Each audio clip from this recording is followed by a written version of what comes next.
Hello friends, आज हम लोग जो है नेक्स्ट टॉपिक पढ़ेंगे केमिकल बॉन्डिंग का।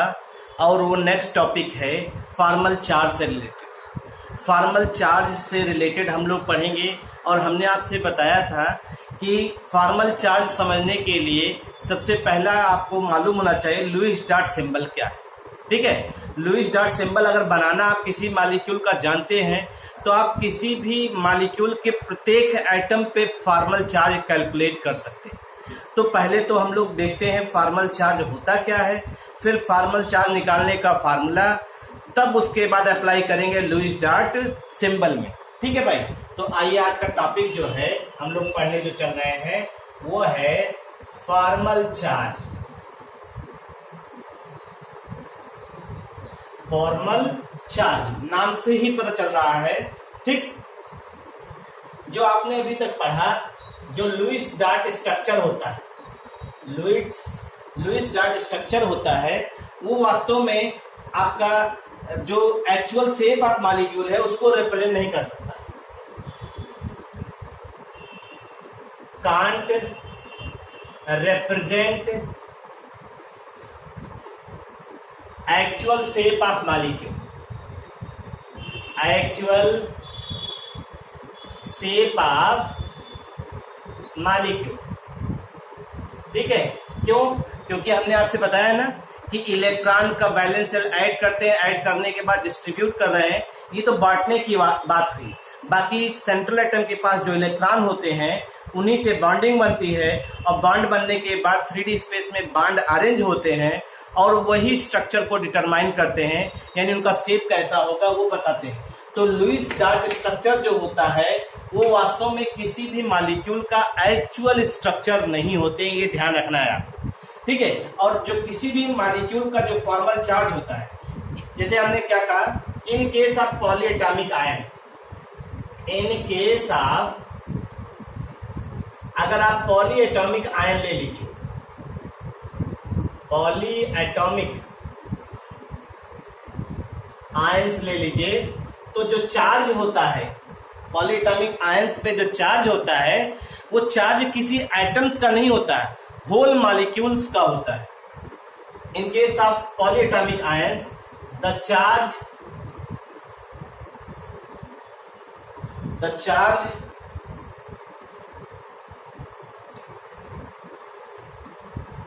is possessed by whole molecule,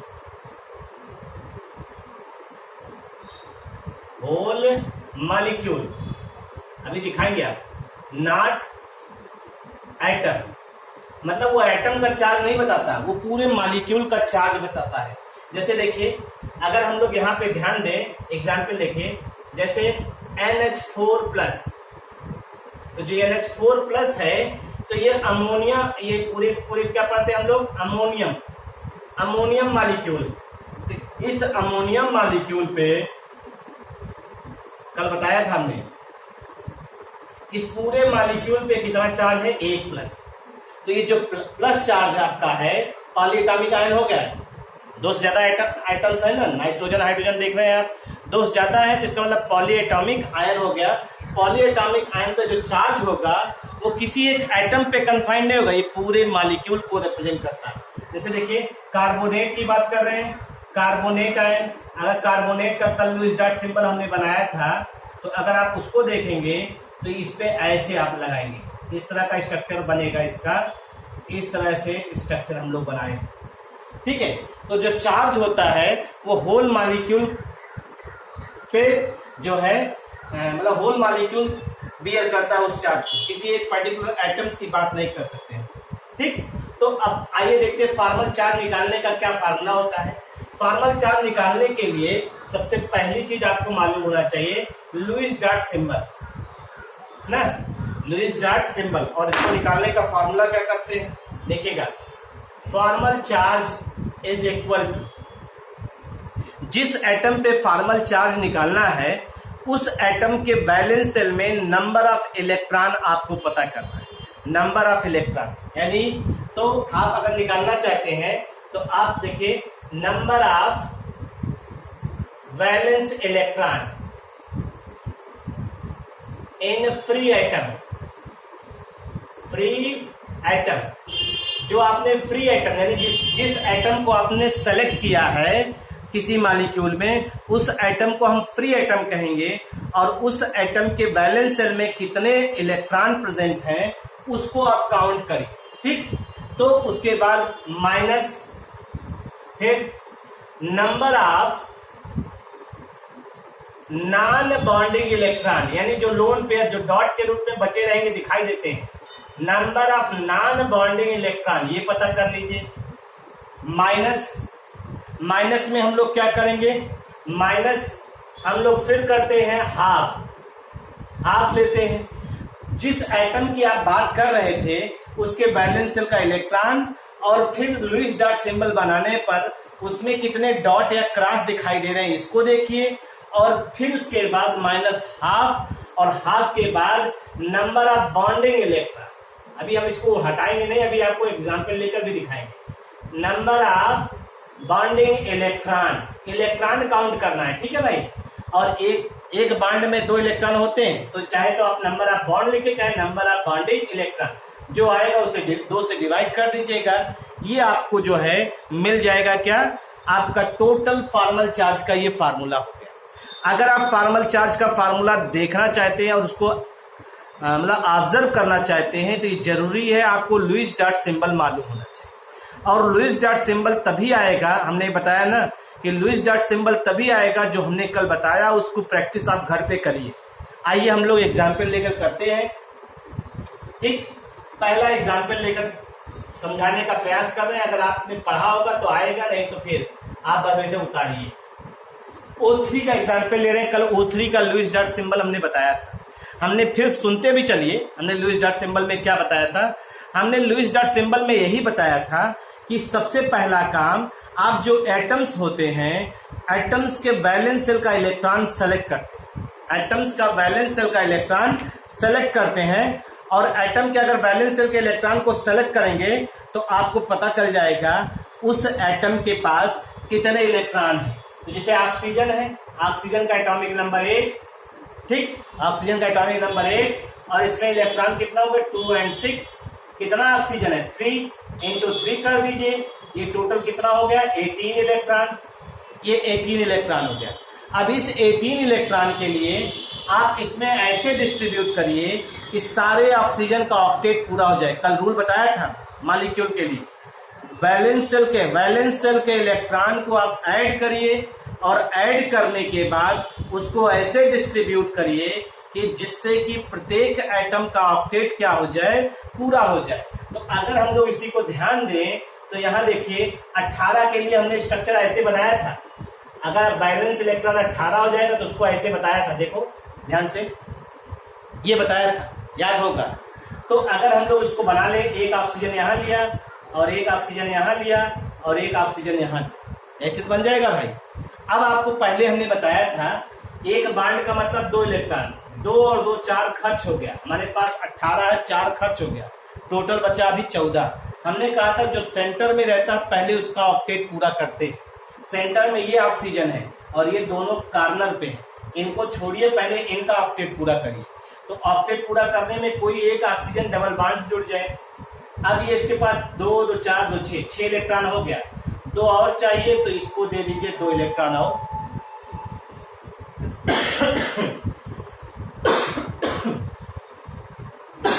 देखिए भाई ऑक्सीजन का ये पहला ऑक्सीजन पूरा हो गया, फिर 2 2 4 2 6 2 8 खर्च हो गया, आपके पास बचा कितना 10 में। अब इसका देखिए 2 2 4 है, इसको 4 और दे दिया, इसका भी ऑक्टेट पूरा हो गया। तो 4 4 8 2 10 2 12 खर्च हो गया, 6 बचा। इसके पास कितना है, एक बॉन्ड का मतलब 2 इलेक्ट्रॉन, तो 6 चाहिए, 6 बचा भी आपके पास। ये लुईस डॉट सिंबल बन गया इस ऑक्सीजन का। अब जब लुईस डॉट सिंबल हमारा बन गया तो हमारा फॉर्मल चार्ज निकालने में अब हमको कोई दिक्कत नहीं हो, यही आपको आ गया। तो फिर इसको बताने में आपको असुविधा नहीं होती है, लेकिन यही नहीं बनता तो दिक्कत होती है। अब आइए काउंट करते हैं। हमने इसको मान लिया नंबर 1, इसको मान लिया नंबर 2 और इसे मान लिया नंबर 3। अपने आप से चाहे जिसको नंबर 1 2 3 दे दीजिए, कोई दिक्कत नहीं। हम हर एक एटम पे क्या निकालेंगे, फॉर्मल चार्ज। ठीक है, जिसको मानेंगे वो कौन हो जाएगा, वो हो जाएगा फ्री एटम। जैसे एक लिया ना तो एक को फ्री एटम मानेंगे, इसको दो लिया तो इसको फ्री एटम, तीन लिया तो इसको फ्री एटम। फ्री एटम तो ऑक्सीजन ही है, तो इसमें कोई अंतर तो आएगा नहीं। तो पहले आइए देखिए फॉर्मल चार्ज ऑन फर्स्ट, ध्यान दीजिएगा फर्स्ट में देखिए तो आप गौर से देखिएगा ध्यान से। पहले कह रहा है number of valence electron in free atom. Oxygen है, ऑक्सीजन के बैलेंस शेल में कितने इलेक्ट्रॉन होते हैं, अभी काउंट किया था, देखिए ये 6, तो इसका मतलब यहां 6 हो गया, minus number of non bonding electron, जो बांड बनाने में इलेक्ट्रॉन नहीं यूज हुए वो कितने दिखाई दे रहे हैं, देखो डॉट दिखाई दे, 1 2 3 4, तो यहाँ -4 हो गया। फिर देखिए और फिर आ रहा -12। अब आप देखिए ये ऑक्सीजन कितना बांड बनाया है, 1 और 2, एक बांड में 2 इलेक्ट्रॉन तो 2 बांड में 4 इलेक्ट्रॉन, तो -12 × 4, तो ये कट गया, कितना हुआ, 2 2 4 हो गया। अब काउंट करिए तो ये आ जाएगा 6 - 4 - 2 = 0। यानी डबल बॉन्डेड ऑक्सीजन पे कोई भी चार्ज आपको दिखाई नहीं देगा, और डबल बॉन्डेड ऑक्सीजन कैसा नेचर शो करेगा, न्यूट्रल, यानी 0 चार्ज वहां पे होगा भाई, ये ध्यान रखिए। ठीक, दूसरा ये फॉर्मल चार्ज, दूसरे पे फॉर्मल चार्ज ऑन सेकेंड पे आ गए। तो अब देखिए ऑक्सीजन के बैलेंस शेल में तो 6 इलेक्ट्रॉन, ये भी तो ऑक्सीजन ही है भाई, ये ऑक्सीजन है, ध्यान दीजिएगा। सेकेंड वाला 6 माइनस कितने नॉन बॉन्डिंग इलेक्ट्रॉन दिखाई दे रहे हैं, 2 ही दिखाई दे रहे हैं, क्योंकि यहाँ पे तो यहाँ 4 थे, यहाँ कितना है 2, 6 - 2 -12 हो गया। ये वाला ऑक्सीजन देखिए कै बांड बनाया है, ये वाला ऑक्सीजन कै बांड, 1 2 3, 3 बांड बनाया ना, 1 2 3 बांड बनाया है। इसका मतलब है एक बांड में 2 इलेक्ट्रॉन, तो 3 बांड में कितने, 3 दूना 6, यानी × 6 हो जाएगा। ये फिर कैंसिल होगा, ये 3 हो जाएगा, तो 6 - 5 = +1। तो इसका मतलब है दूसरे वाले पे कितना चार्ज आया, +1 आया, ध्यान दीजिएगा। अब हम तीसरा ले रहे हैं, फॉर्मल चार्ज ऑन थर्ड। देखिएगा ध्यान से, बहुत सिंपल चीज है, बस हमने क्या कहा, लुईस डॉट सिंबल अगर सही बना होगा तो कोई दिक्कत नहीं। फिर से देखिए तीसरा ले रहे हैं, ये ऑक्सीजन है, ऑक्सीजन फ्री एटम हो गया। फ्री एटम के बैलेंस शेल में कितना इलेक्ट्रॉन होता है, 6। भाई ऑक्सीजन है तो 6 ही तो होगा, और कोई दूसरा एटम अलग होता है, 6 माइनस। अब यहाँ देखिए नॉन बॉन्डिंग कितना, यहाँ 4 था, 1 2 3 4, यहाँ 2 था, 1 2, यहाँ कितना, 1 2 3 4 5 6, यानी 6 - 6 -12। अब आप देखिए ये वाला ऑक्सीजन कितना बॉन्ड बना रहा है, एक बॉन्ड का मतलब 2 इलेक्ट्रॉन, तो × 2, तो 6 माइनस कितना हो जाएगा, 7 बराबर -1। तो यहां देखिए ध्यान से, थर्ड वाले ऑक्सीजन पे -1 आएगा, सेकंड वाले ऑक्सीजन पे +1 आएगा, और फर्स्ट वाले पे कोई चार्ज नहीं। तो ऑन द बेसिस ऑफ, हम लोग क्या कहेंगे, on the basis of formal charge result, O3 molecule तो O3 मॉलिक्यूल पे हम लोग क्या करेंगे, अब रिप्रेजेंट करेंगे। देखिए O3 मॉलिक्यूल पे देखिए O डबल बॉन्ड हो, सिंगल बॉन्ड हो, यहाँ एक लोन पेयर, एक प्लस, यहाँ इलेक्ट्रॉन हो गया, एक माइनस, ये ऐसे हो गया, स्ट्रक्चर हो गया इसका। ठीक है भाई, ये इस तरह से हो गया। चाहे आप इसको डबल बॉन्ड इधर कर दीजिए, माइनस इधर कर दीजिए, कोई दिक्कत नहीं। मतलब आप इसको 1 2 3 मान लेते, डबल इधर कर देते, कोई दिक्कत उससे नहीं होगी। ये आपका स्ट्रक्चर होगा, और नेट चार्ज कितना आ रहा है, 0। ठीक है भाई, दूसरा ले एग्जाम्पल, दूसरा लेते थोड़ा सा आपको और आइडिया हो जाएगा फॉर्मल चार्ज कैलकुलेट करने। तो फॉर्मल चार्ज हमें क्या प्रेडिक्शन में हेल्प करता है, ये हमें हेल्प किस बात में करता है, it helps in the selection of lowest energy structure from a number of possible Lewis structure.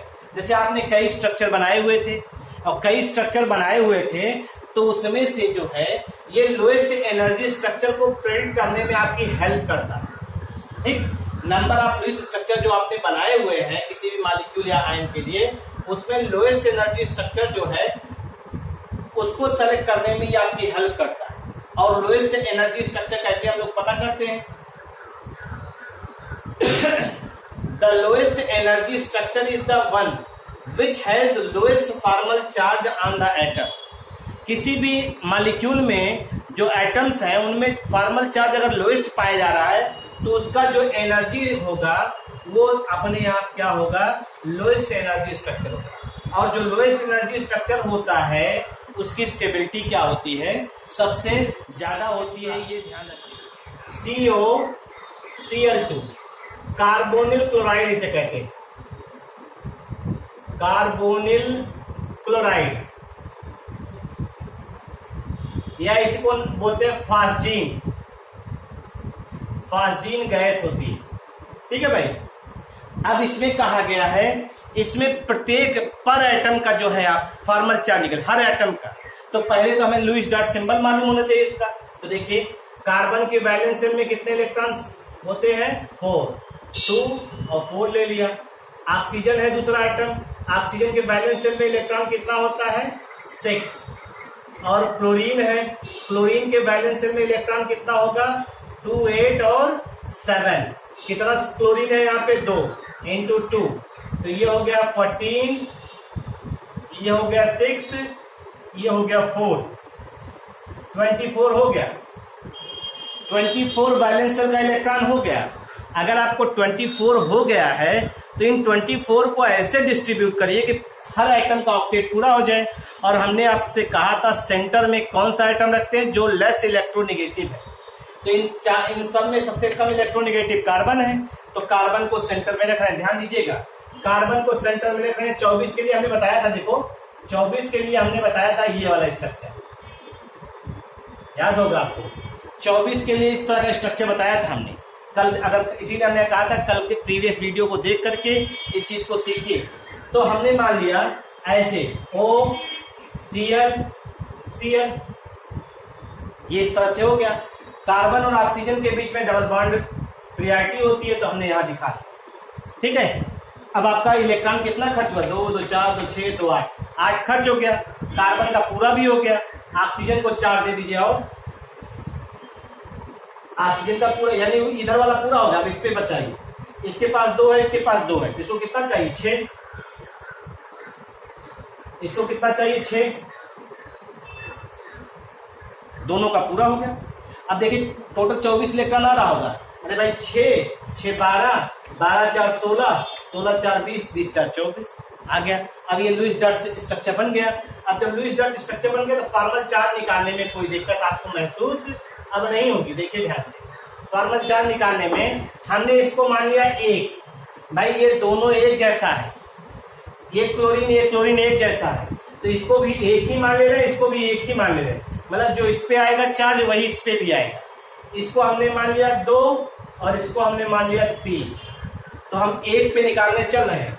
Formal charge on Cl यानी 1 नंबर। ठीक है, फॉर्मल चार्ज ऑन 1 यानी Cl पे निकाल रहे हैं। अब आप ध्यान दीजिए, अगर इस चीज को ऑब्जर्व करेंगे तो क्लोरीन के बैलेंस शेल में कितने इलेक्ट्रॉन होते हैं? Cl है 17 होता है, 2 8 7 यानी इनके बैलेंस शेल में 7 इलेक्ट्रॉन हो गया। ये हो गया माइनस नॉन बॉन्डिंग कितना है क्लोरीन में? देखें 2 2 4 2 6 है, -6 हो गया।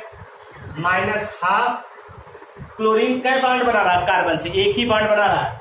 1 इंटू कितना हो जाएगा? 2। एक बॉन्ड का मतलब 2 इलेक्ट्रॉन है, इलेक्ट्रॉन चाहिए हमें। तो अगर इसको सिंप्लीफाई करेंगे तो कितना आ जाएगा?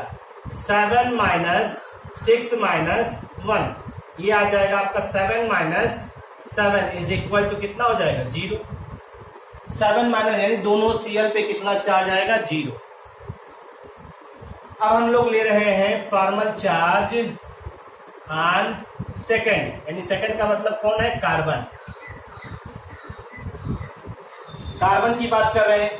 कार्बन को अगर देखिए तो कार्बन के बैलेंस शेल में कितने इलेक्ट्रॉन होते हैं भाई? कार्बन 6 होता है एटॉमिक नंबर 2 और 4।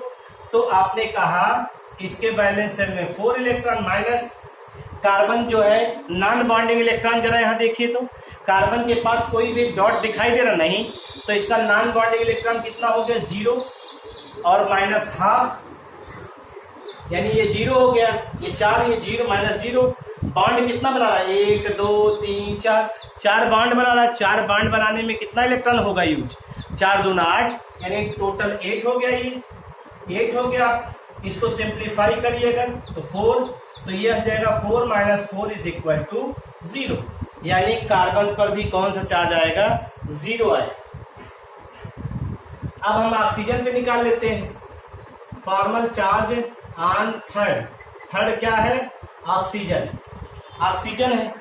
फॉर्मल चार्ज ऑन थर्ड यानी ऑक्सीजन पे निकाल रहे हैं। तो ऑक्सीजन के बैलेंस शेल में कितना इलेक्ट्रॉन आता है? 6 माइनस नॉन बॉन्डिंग देखिए उस पर 4 दिखाई दे, 4 डॉट है। और क्या बॉन्ड बनाया है? 2, तो यानी 4 ये भी हो जाएगा।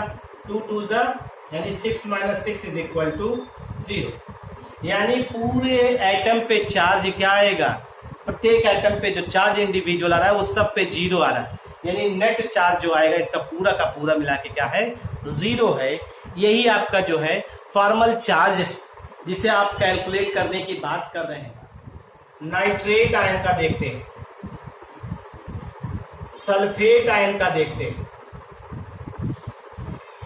HClO4 में सिर्फ Cl का देखते हैं। HSO4 माइनस में सल्फर का देखते हैं। जो अंडरलाइन कर दिया है उसको उसी का देखेंगे, ठीक है।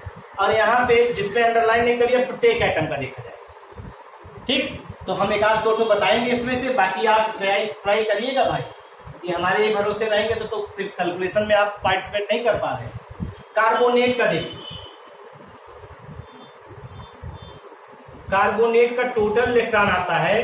कार्बन का देखिए 6 2 4, ऑक्सीजन का 8 2 6, क्या ऑक्सीजन है 3, 18 हो गया, 4 हो गया और टोटल हो गया 22। जो निगेटिव चार्ज होता है उसको ऐड करते हैं तो ये भी हो गया 24 का स्ट्रक्चर याद करिए हमने कैसे बताया। ये 24 का कल हमने बताया है पूरा कौन कौन से स्ट्रक्चर कैसे बनते हैं। तो अगर आप इसका देखिए लुईस डॉट सिंबल, तो कार्बन सेंटर में, ऑक्सीजन इधर, ऑक्सीजन इधर, ऑक्सीजन इधर, ये तो हुआ। कहीं एक जगह डबल बॉन्ड कर दीजिए, ऑक्टेट बीच वाले पूरा हो गया। फिर इसके बाद यहाँ पे सिंगल बॉन्ड कर दीजिए, 6 हो जाएगा। यहाँ पे 6 है, यहाँ पे 4, बस यही होगा। अब पूरे कंपाउंड पे कौन सा चार्ज है आपने बताया है? 2 माइनस है ना, अभी निकालेंगे तो आपको दिखाई देगा, ये इस सब पे माइनस आएगा। इसे हमने 1 मान लिया, ये भी 1 ही वही है। इसे हमने 2 मान लिया, इसे हमने 3 मान लिया। ऊपर से चल रहे हैं, 3 पे 0 आएगा, 2 पे 0 आएगा, 1 पे। तो देखिए फॉर्मल चार्ज ऑन 3 का मतलब ऑक्सीजन। तो वैलेंस शेल में 6 इलेक्ट्रॉन, नॉन बॉन्डिंग 4 दिखाई दे रहा है। देखिए 2 2 4, नॉन बॉन्डिंग 4 दिखाई दे रहा है। और उसके बाद बॉन्ड कितना बनाया है? 1 2, 2 दूना 4, कैंसिल करिए तो आ जाएगा 6 माइनस 4 माइनस 2 यानी बराबर 0। ये आ गया। अब आप फॉर्मल चार्ज 2 वाला आप निकाल लीजिएगा, उस पर भी आएगा। फॉर्मल चार्ज ऑन 2 आप निकालेंगे। फॉर्मल चार्ज ऑन 2 आप ट्राई योर सेल्फ, ठीक है भाई। हम निकालने चल रहे हैं 1 पे। फॉर्मल चार्ज ऑन 1, और वो क्या है? Oxygen, single bonded oxygen. देखिए तो क्या आएगा? 6 माइनस 6 आ रहा है। वैलेंस शेल में 6 इलेक्ट्रॉन, नॉन बॉन्डिंग भी कितना दिखाई, डॉट कितने दिखाई? 6 माइनस हाफ, बॉन्ड कितना है? 1, यानी 2 electron. 6 minus 7 is equal to -1, यानी जो कार्बोनेट का स्ट्रक्चर आएगा उस कार्बोनेट के स्ट्रक्चर को आप ऐसे दिखाएंगे। देखिए ये 2 माइनस दिखाया ना, तो आप ऐसे दिखाएंगे।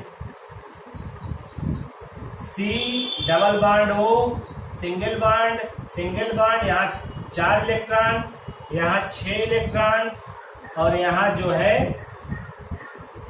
1 माइनस यहाँ पे और 1 माइनस यहाँ, इस तरह का यही स्ट्रक्चर हो गया इसका कार्बोनेट आयन। ठीक, HClO4 में Cl का निकालने कहा है आपने, Cl का। तो देखिए इसका टोटल आप काउंट करिएगा 32 आ रहा, 32 इलेक्ट्रॉन, और 32 के लिए हमने प्लस बताया था कल। अगर आप कल जो पढ़े होंगे 32 के लिए हमने प्लस दिखाया था आपको।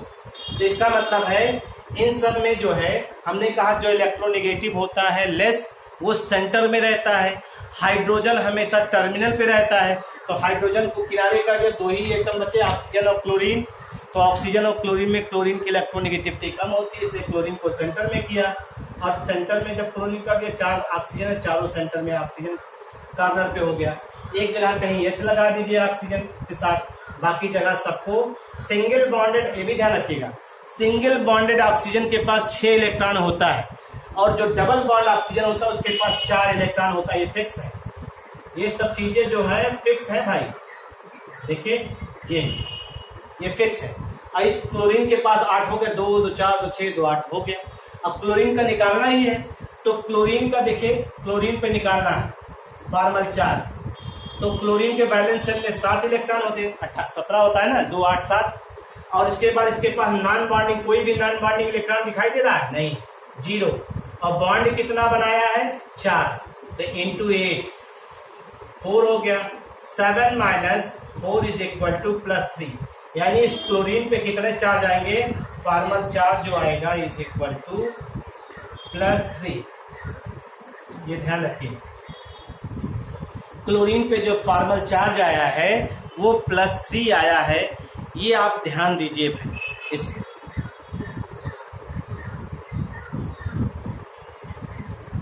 बाइसल्फेट आयन एक लिया था HSO4-, इसको देखिए, इसमें भी 32 इलेक्ट्रॉन आते हैं, इसमें भी कितने आते हैं 32 इलेक्ट्रॉन। अगर 32 इलेक्ट्रॉन की हम लोग बात करें तो 32 में फिर से भाई सल्फर को सेंटर में रखिए, चारों तरफ oxygen oxygen oxygen oxygen oxygen, एक जगह H, ठीक है भाई। और single bonded oxygen 6 electron, double bond वाला 4, ये भी 6, ये भी 6। आपसे हमने कहा क्या कहा, सल्फर का निकालना है ना, तो सल्फर का निकालना है। यहाँ देखिए सल्फर के बैलेंस सेल में देखिए formal charge on sulphur, sulphur के बैलेंस सेल में 6 इलेक्ट्रॉन, माइनस नॉन बॉन्डिंग 0 है, माइनस हाफ, 4 बॉन्ड बनाया, 4 दूना 8 हो जाएगा, तो 2 चौक 8 ही हो जाएगा। 6 माइनस 4 इज इक्वल टू +2। तो फॉर्मल चार्ज जो आएगा वो आएगा आपका कितना, +2 सल्फर का। सल्फर का फॉर्मल चार्ज कितना आएगा प्लस, दे रहे हैं होमवर्क। हमने कहा सल्फेट आयन में सल्फर का, फास्फेट आयन में फास्फोरस का, नाइट्रेट आयन में जहां पे कुछ एटम को अंडरलाइन नहीं किया वहां सब प्रत्येक एटम का निकालिए, प्रत्येक एटम का निकालिए। S3O+ में ऑक्सीजन का, NH4+ में नाइट्रोजन का। ये आप जो है इसको ऑब्जर्व करिए, इसको आप जो है ट्राई करिएगा, प्रैक्टिस करिएगा, और टेक्स्ट बुक में भी जो क्वेश्चन दिए गए उनको ट्राई करते हुए साथ साथ चलिए। जैसे जो चीज आप पढ़ते हुए चल रहे हैं उसमें जो भी टेक्स्ट बुक के क्वेश्चन मिल रहे हैं उनको लेकर साथ साथ चलिए। ये आपका होमवर्क है। आपका जो होमवर्क है हमने क्या कहा, ये होमवर्क है सल्फेट आयन में सल्फर का निकालना है, फास्फेट आयन में फास्फोरस का, नाइट्रेट में प्रत्येक एटम का, नाइट्रोजन और तीनों ऑक्सीजन का, हाइड्रोनियम आयन में O का, और अमोनियम आयन में N का निकालना है आपका।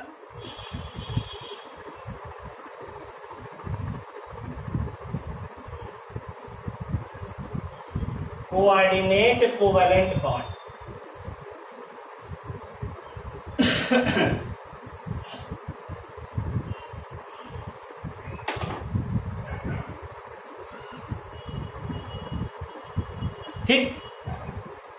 अब कोवैलेंट बॉन्ड की जो बात कही थी हमने, कोवैलेंट बॉन्ड में आपको क्या बताया था? कोवैलेंट बॉन्ड में आपको यही तो बताया था कि जब म्यूचुअल शेयरिंग ऑफ इलेक्ट्रॉन, ठीक, म्यूचुअल शेयरिंग में मान लीजिए दो एटम्स आपस में कंबाइन कर रहे हैं और कंबाइन कर रहे हैं तो दोनों के एक एक इलेक्ट्रॉन का पार्टिसिपेशन हो रहा है, तो वो म्यूचुअल शेयरिंग हो गया। और म्यूचुअल शेयरिंग के द्वारा जो बॉन्ड बनता है वो क्या कहलाता है? Covalent bond. लेकिन इस तरह की बॉन्डिंग में यहाँ पे जो इलेक्ट्रॉन की शेयरिंग हो रही है, जो इलेक्ट्रॉन की बात हो रही है, वो किसी एक एटम की तरफ से आएगा, किसी एक एटम की तरफ से आएगा, दूसरा उसमें पार्टिसिपेट नहीं करता, दूसरा उसमें पार्टिसिपेट करने की इच्छा नहीं, बस वो क्या करता है, अपना इलेक्ट्रॉन देता है, और दूसरा चाहे अनिच्छा भी है लेकिन वो इलेक्ट्रॉन लेता है और लेकर के इस तरह से बॉन्डिंग का फॉर्मेशन करता है। तो इस तरह के बॉन्डिंग को हम लोग क्या कहते हैं? Coordinate covalent. ये भी एक प्रकार से क्या कह सकते हैं? ए टाइप ऑफ कोवैलेंट बॉन्ड है, ऐसे कह सकते हैं, ए टाइप ऑफ कोवैलेंट बॉन्ड है, ए टाइप ऑफ कोवैलेंट बॉन्ड है। और इसको जो इंट्रोड्यूस किया था वो 1921 में पर्किन जी, पर्किन इन 1921 में इंट्रोड्यूस किया था, introduced a term coordinate covalent bond, coordinate covalent bond. इस टर्म को इन्होंने इंट्रोड्यूस किया था भाई, इस टर्म को इन्होंने इंट्रोड्यूस किया था और इन्होंने कहा कि जो इलेक्ट्रॉन होता है इसमें कहा इन्होंने ये वन साइडेड बॉन्ड होता है। पहली चीज तो वन साइडेड बॉन्ड होता है, जैसे बहुत से टर्म सुना होगा, one sided dot dot dot आप भर लीजिए, वन साइडेड होता है, ठीक है। तो वन साइडेड बॉन्ड है, दूसरे का पार्टिसिपेशन नहीं हो रहा है, एक तरफा ही हर काम, एक अपना इलेक्ट्रॉन भी दे रहा, अपना हर चीज कर दे रहा है, बॉन्डिंग चाहे बने चाहे ना, अपना इलेक्ट्रॉन भेज दे रहा है। तो ये वन साइडेड बॉन्ड है, जिसमें आप जानते हैं इन दिस बॉन्ड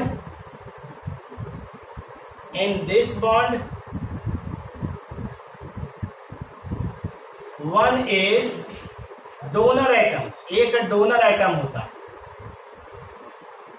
एक क्या होता है? डोनर एटम होता है, और दूसरा वाला जो होता है अदर इज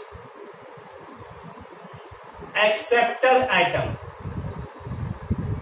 एक डोनर एटम होता है और एक एक्सेप्टर एटम होता है, ये ध्यान रखिएगा, ठीक है भाई।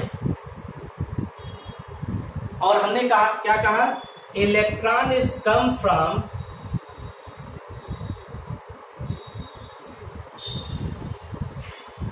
वन एटम,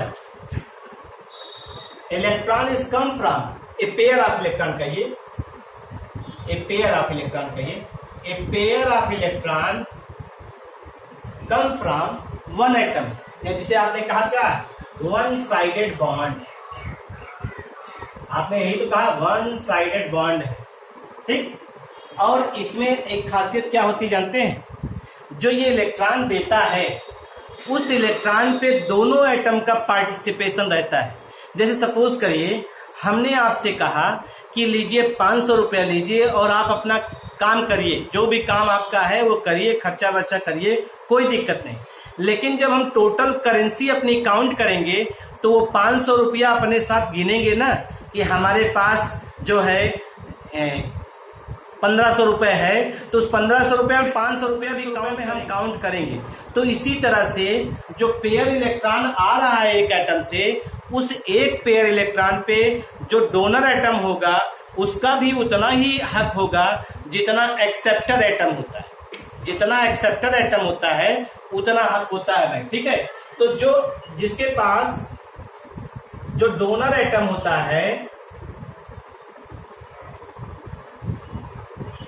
डोनर एटम का मतलब इलेक्ट्रॉन पेयर डोनर है, ये जो इलेक्ट्रॉन पेयर डोनर होते हैं, एक टर्म हम लोग पढ़ते हैं एसिड बेस का, उसे हम लोग लुईस बेस कहते हैं। ध्यान दीजिएगा, ये सब टर्म अभी आप इक्विलिब्रियम में पढ़ना है आपको, उसे हम लोग लुईस बेस कहते हैं। Electron pair donor species are called Lewis base. ठीक है भाई। और इनऑर्गेनिक केमिस्ट्री के टर्म में इसे हम लोग कहते हैं लिगेंड्स। इनऑर्गेनिक के टर्म में इसे क्या बोलते हैं? लिगेंड्स कहते हैं। और जो एक्सेप्टर आइटम होता है, सुनते चलिए सब चीजों को, एक्सेप्टर आइटम यानी इलेक्ट्रॉन पेयर एक्सेप्टर,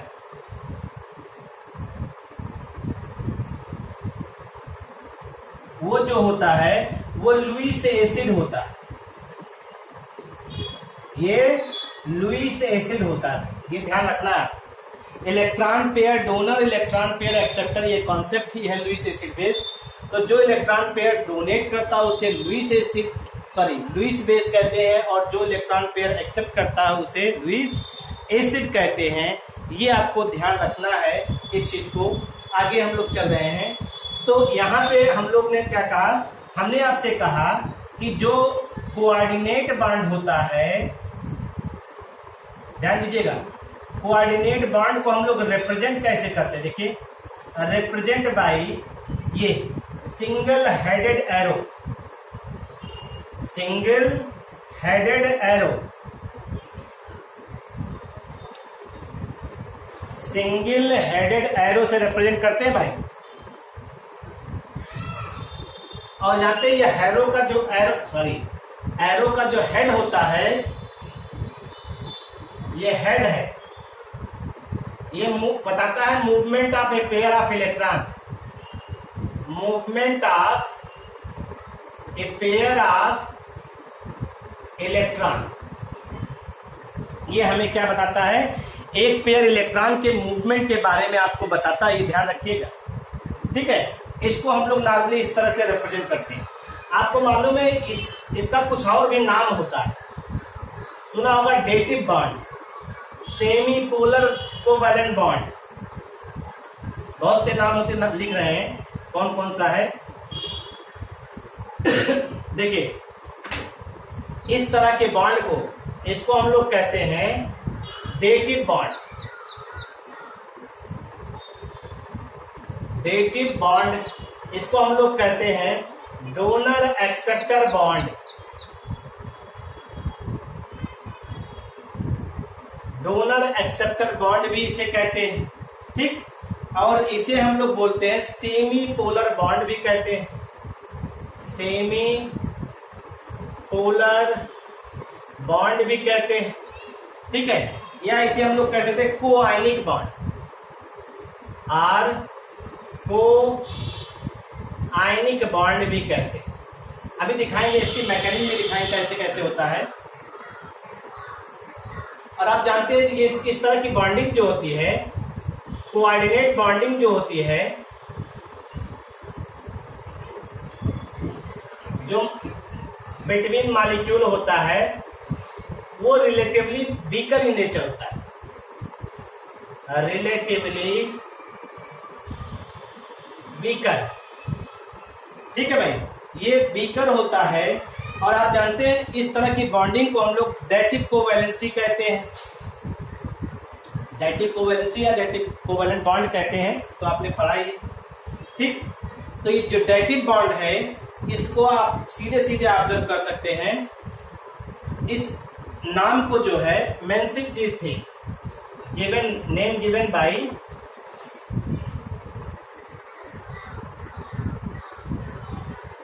मेंसिस, मेंसिस जी ने दिया था इसका नाम, और मेंसिस जेड है। मेंजिस जी ने जो है इस नाम को दिया था। और आप जानते हैं डेटिव बॉन्ड का मतलब वही हुआ जहां पे इलेक्ट्रॉन का इन्वॉल्वमेंट हो रहा है, पेयर इलेक्ट्रॉन एक साइड से दूसरे साइड में जा रहे हैं। जहां पे मल्टीपल बॉन्डिंग होता है वहां डेटिव वर्ड का यूज हम लोग करते हैं। ठीक है भाई, आइए अब कुछ इसकी मैकेनिज्म देख लेते हैं, तो आपको आइडिया थोड़ा सा हो जाएगा।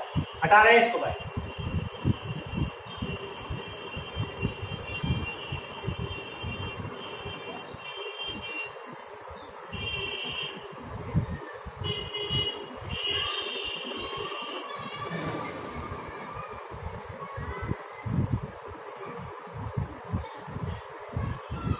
मैकेनिज्म आपको दिखाते हैं, मैकेनिज्म ऑफ कोऑर्डिनेट बॉन्डिंग। फिर एग्जाम्पल देखा जाएगा, फिर ये आपका टॉपिक खत्म हो जाएगा। कोऑर्डिनेट बॉन्डिंग समझिएगा इसको, बहुत सिंपल तरीका है, कोई बहुत हड़बड़ाने की जरूरत नहीं है भाई, ठीक है भाई। और ये मैकेनिज्म जो होता है, it is sum of ionic and covalent mechanism. अभी आपको दिखाएंगे, आपको समझ में आएगा। आयनिक एंड कोवैलेंट मैकेनिज्म, ये दोनों का सम होता है। जैसे देखिए, हमने मान लिया कोई एक एटम है, पहला देखिए ध्यान से, ए के पास 8 इलेक्ट्रॉन है, 8 है, तो इसका मतलब इसका ऑक्टेट पूरा है, ये इलेक्ट्रॉन दे सकता है। और हमने मान लिया कोई बी एटम है, बी के पास 6 इलेक्ट्रॉन है, तो इसको ऑक्टेट पूरा करने के लिए 2 इलेक्ट्रॉन की जरूरत है। तो हमने पहले मान लिया कि यहाँ पे जो इलेक्ट्रॉन का ट्रांसफर होगा, ये अपना एक इलेक्ट्रॉन यहाँ पे एक जगह क्रॉस बना देते हैं, तब समझ में आएगा ना इलेक्ट्रॉन कहाँ से आ रहा है, एक जगह क्रॉस बना देते। तो हमने कहा कि बी के पास 6 इलेक्ट्रॉन है और ए के पास क्या है, आपका 8 इलेक्ट्रॉन है। तो अगर ये अपना एक इलेक्ट्रॉन दे दे, ध्यान दीजिएगा, तो 1 2 3 4 5 6 7, और ए का एक इलेक्ट्रॉन चला गया तो ए पे प्लस चार्ज आ गया, और बी पे एक इलेक्ट्रॉन आ गया, देखिए 1 2 3 4 5 6, एक इलेक्ट्रॉन आ गया तो बी पे कौन सा चार्ज आ गया, माइनस आ गया। तो देखिए एक इलेक्ट्रॉन के ट्रांसफर होने से ये कौन सी मैकेनिज्म हो गई, आयनिक मैकेनिज्म, यानी transfer of 1 electron from A to B. A से एक इलेक्ट्रॉन बी के पास आया तो ए पे एक पॉजिटिव आया, बी पे एक माइनस आया, तो ये आयंस बन रहे हैं। तो ये कौन सी मैकेनिज्म हो गई, आयनिक, ये आपकी आयनिक मैकेनिज्म हो गई,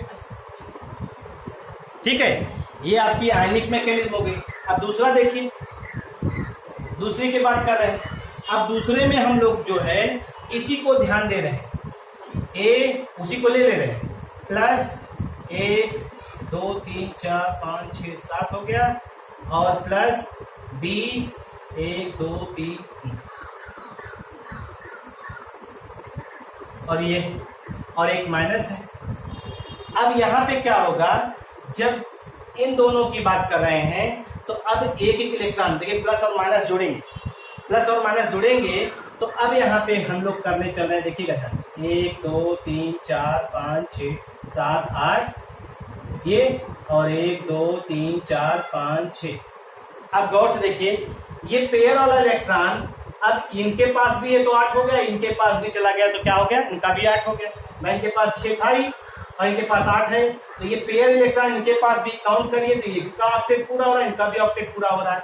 तो अगर इसे हम लोग कोवैलेंट मैकेनिज्म कहें, ये कौन सी मैकेनिज्म है, कोवैलेंट मैकेनिज्म। अब गौर से देखिए, दोनों को नेट ऐड कर लीजिए, ऐड करिए, तो ऐड करने पर ये कैंसिल हो गया इससे, ये कैंसिल हो गया इससे। अब बचा क्या, अब ध्यान दीजिए, 1 2 3 4 5 6 7 8 और प्लस बी 1 2 3 4 5 6, और ये हो गया आपका ए 1 2 3 4 5 6 7 8, बी 1 2 3 4 5 6, ऐसे हो गया। नेट रिजल्टेंट तो ही आ रहा आपका, और रिजल्टेंट आ रहा है तो आप इसको दिखा सकते हैं ए कोऑर्डिनेट बॉन्ड बी, ये, और इसके पास 6 इलेक्ट्रॉन हो गए, देखिए 2, इसके पास आपका 1 2 3 4 5 6। अब आप जानते हैं इन दोनों इलेक्ट्रॉन का जो ये कोऑर्डिनेट बॉन्ड दिखाई दे रहा, इनसे पता चल रहा है ये 2 इलेक्ट्रॉन दे रहा, तो 2 इसके साथ गया, 6 2 8 हो गया, और इस पेयर ऑफ इस जो कोऑर्डिनेट बॉन्ड वाले इलेक्ट्रॉन पे इसके साथ भी है, तो इसके पास 6 6 2 8, इसके पास 6 6 2 8, और इस तरह दोनों का ऑक्टेट पूरा हो जाएगा और ये स्टेबल हो जाएगा, ठीक है भाई। इस तरह सभी मॉलिक्यूल को लेते हैं। आजकल जानते हैं जो मॉडर्न टर्मिनोलॉजी है, जो मॉडर्न टर्मिनोलॉजी है, वो कहा जाता है इस तरह की कोई बॉन्डिंग नहीं है, एक प्रकार से कोवैलेंट बॉन्ड है। इसमें कोई भी डिस्टिंग्विश नहीं, दोनों में अंतर नहीं.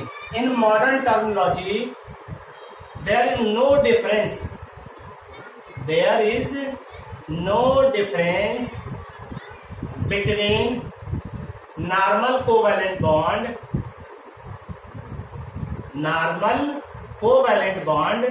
एंड आफ्टर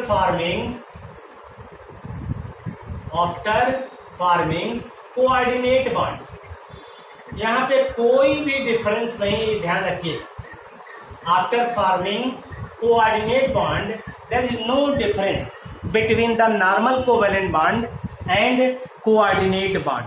आइए कुछ एग्जाम्पल देखते हैं. ये इसकी मैकेनिज्म है, ये मैकेनिज्म दोनों का सम है. देखिए आपने लिखा है it is sum of ionic and covalent mechanism. ये आयनिक और ये कोवैलेंट मैकेनिज्म दोनों का सम मिलकर ये मैकेनिज्म इसकी आ रही है. फॉर एग्जाम्पल ले रहे हैं फॉर्मेशन ऑफ NH4 प्लस. तो देखिए NH4 प्लस का फॉर्मेशन जो होता है उसमें ये इस तरह से होता है. नाइट्रोजन के बैलेंस में 5 इलेक्ट्रॉन और हाइड्रोजन हो गया H प्लस. H प्लस का मतलब 1s0 है और ये आपके तीनों इलेक्ट्रॉन हाइड्रोजन से जुड़ जाएंगे, यानी ये आपका ऑक्टेट पूरा होगा. अब ये आपका इलेक्ट्रॉन जो है एक्स्ट्रा होगा और ये अपना एक इलेक्ट्रॉन इसको जो है डोनेट करेगा. अगर ये डोनेट करता है तो अब इसका डुप्लेट पूरा हो जाएगा और 2 2 4 2 6 2 8 इसका ही है. इस शेयर्ड इलेक्ट्रॉन पे दोनों का इक्वल कंट्रीब्यूशन रहेगा. तो ये H N H coordinate bond H हो जाएगा और जो नाइट्रोजन जो H का प्लस चार्ज होता है ये किसके ऊपर चला जाएगा, नाइट्रोजन के ऊपर. इस तरह से हो जाएगा. ठीक है, क्योंकि अब तो इसका अभी वैकेंट था, अब एक 2 इलेक्ट्रॉन दे रहा है, इसकी कमी को पूरा कर दिया, कमी को खत्म कर दिया, कमी खत्म कर दिया तो इसका जो प्लस होगा नाइट्रोजन ले लेगा अपने ऊपर. तो हम लोग इसको रिप्रेजेंट कर सकते हैं ऐसे ही, क्योंकि हमने कहा ना कोऑर्डिनेट बॉन्ड और नॉर्मल कोवैलेंट बॉन्ड में कोई डिफरेंस नहीं होता है. ये ऐसे रिप्रेजेंट कर सकते हैं. फॉर एग्जाम्पल देखिए, और ओजोन मॉलिक्यूल अभी बनाया था. ओजोन का लुईस डॉट स्ट्रक्चर बनाया था. O और O के बैलेंस सेल में कितने इलेक्ट्रॉन, 6 इलेक्ट्रॉन. O के बैलेंस सेल में कितने इलेक्ट्रॉन, 6 इलेक्ट्रॉन. यहां पर भी कितने इलेक्ट्रॉन, 6. तो पहले आप किसी की शेयरिंग करा लीजिए. O2 जैसे बनता है, दोनों का ऑक्टेट पूरा हो गया. अरे भाई इसका भी 8 इलेक्ट्रॉन हो गया, इसका भी 8 इलेक्ट्रॉन हो गया. तो 8 पूरा, चाहे ये इसको दे दे, इसका 6 तो है, चाहे ये अपना इसको दे दे, चाहे ये वाला पेयर इलेक्ट्रॉन दे दे. तो ये अपना एक पेयर इलेक्ट्रॉन अगर इसको देगा तो यहाँ पे क्या बॉन्ड बन जाएगा, देखिए O double bond O coordinate bond O ऐसे बने.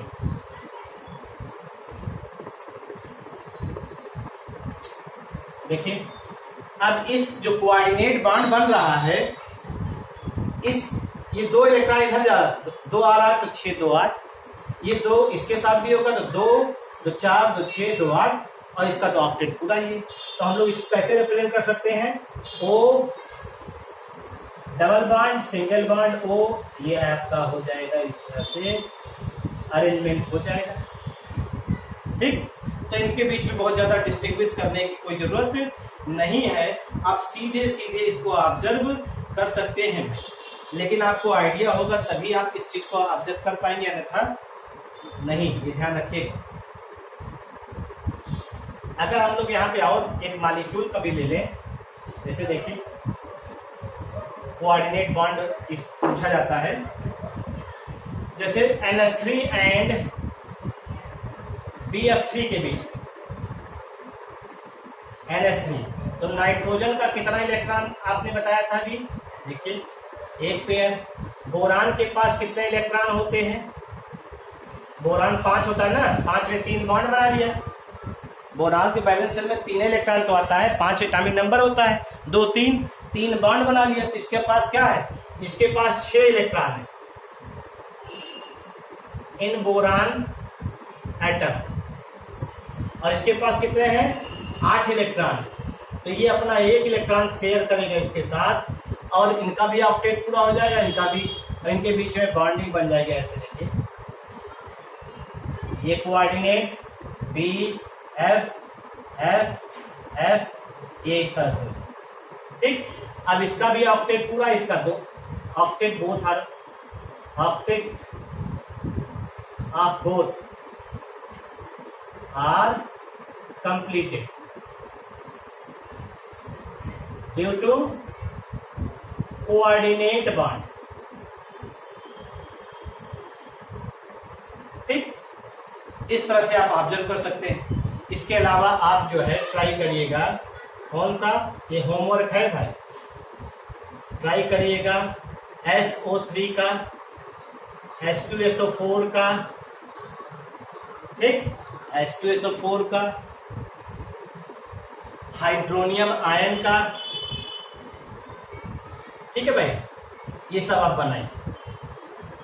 इसको जो है आपका ये होमवर्क हो गया, 1, 2 और 3, ये होमवर्क हो गया। इनको आप पढ़ डालिए, बाकी की बातें नेक्स्ट डे। इतनी बातों को पढ़ डालिए, अच्छे से पढ़िए, अच्छा करिए, बस यही दुआ है।